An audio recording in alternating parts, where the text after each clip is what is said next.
Is our salesman Tony actually successful? What do we need to monitor and track for a salesperson? Sales performance is measured in ratios, just like financial performance. And ratios help you determine where they're stuck and how efficient they are at the different stages of the sales funnel and where they can improve.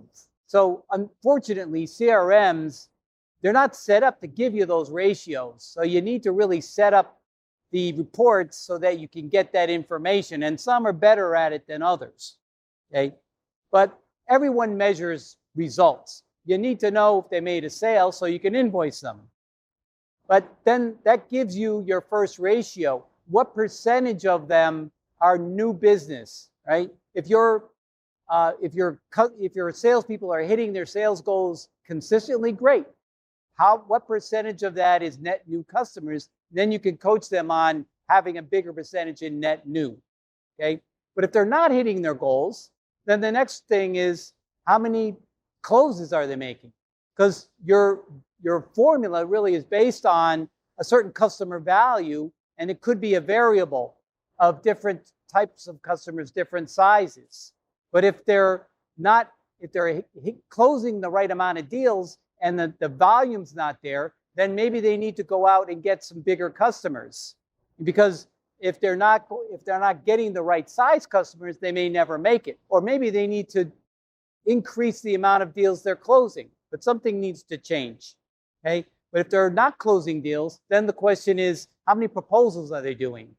Right? Because if they're doing a lot of proposals and not closing them, now you know where to help them. Maybe it's who they're proposing to or how well they're qualifying those deals.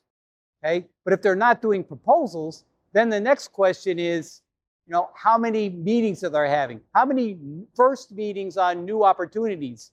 And sometimes it makes sense to track the meetings with net new customers separately from new opportunities with existing customers. Okay? But if they're meeting with a lot of people and it's not turning into proposals, then it's really, what are they doing during those meetings? How well are they qualifying those customers for opportunities? And if they're not getting those first meetings, then how many contacts are they making? Okay?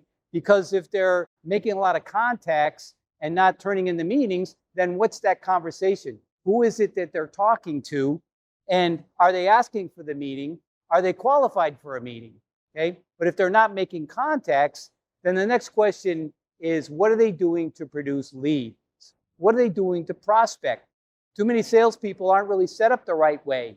Do they really know who's the right market for them to go after, and how are they going to prospect to generate leads? Their prospecting plan. So those are really the essential things that you want to be tracking.